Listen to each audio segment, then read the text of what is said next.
இந்தியாவில் நீட் தேர்வு முறை என்பது இருந்து வருகிறது. மாண்புமிகு தமிழ்நாட்டின் முதலமைச்சர் 2016ஆம் ஆண்டு இறுதியிலேயே நீட்டுக்கு எதிரான கருத்தரங்கங்களை தமிழ்நாட்டில் நடத்த தொடங்கினார். 2017ஆம் ஆண்டு மாண்புமிகு முதல்வராக இருந்த எடப்பாடி பழனிசாமி அவர்களால் இது தமிழ்நாட்டில் இந்த தேர்வு நடைமுறைக்கு வந்தது. தமிழ்நாட்டின் முதலமைச்சராக முத்தமிழறிஞர் கலைஞர் அவர்கள் இருந்தவரை, ஏன் மறைந்த மரியாதைக்குரிய அம்மையார் ஜெயலலிதா அவர்கள் இருந்த வரையிலும் கூட நீட் தேர்வு நடைமுறைக்கு வரவில்லை. ஆனால் 2017க்கு பிறகு இந்த நீட் தேர்வு நடைமுறைக்கு வந்தது.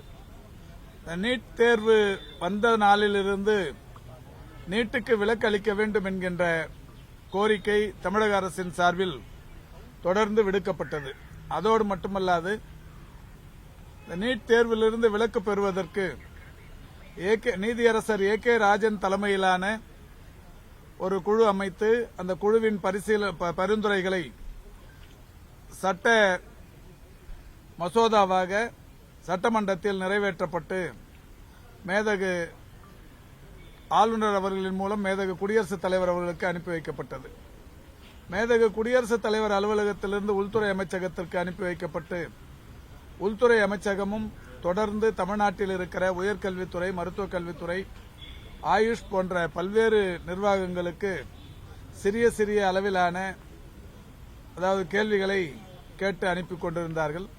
மாண்புமிகு தமிழ்நாட்டின் முதலமைச்சர்களுடைய வழிகாட்டுதலின்படி அந்த விளக்கங்களுக்கெல்லாம் தொடர்ந்து மாண்புமிகு தமிழ்நாட்டின் முதலமைச்சர் அவர்களின் மூலம் அந்த பதிலும் தொடர்ந்து அனுப்பப்பட்டு வருகிறது.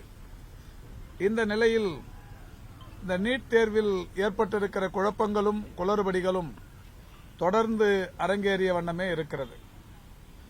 2021ஆம் ஆண்டு நீட் தேர்வை பொறுத்தவரை 720க்கு 720 மதிப்பெண்களும் பெற்றது என்பது ஒரே ஒரு மாணவர் தான். 2021ஐ பொறுத்தவரை 2 மாணவர்கள், 2022ஐ பொறுத்தவரை 0, 2023ஐ பொறுத்தவரை 2 பேர்.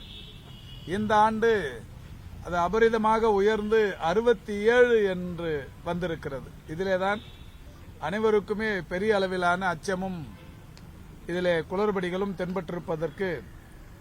இருப்பதற்கு காரணமாக இருந்து கொண்டிருக்கிறது. இதில் நேஷனல் டெஸ்டிங் ஏஜென்சி என்று சொல்லக்கூடிய தேசிய தேர்வு முகமை அவர்கள் சொன்ன காரணம் என்பது, இவ்வளவு பேர் முதல் மதிப்பெண் பெற்றதற்கு இந்த 67 பேர் 100க்கு 100 என்கின்ற அளவிலான மதிப்பெண் பெற்றதற்கும் 720க்கு 718, 719 போன்ற மதிப்பெண்களை பெற்று டாப் 100 என்கின்ற வகையில் 100 பேரை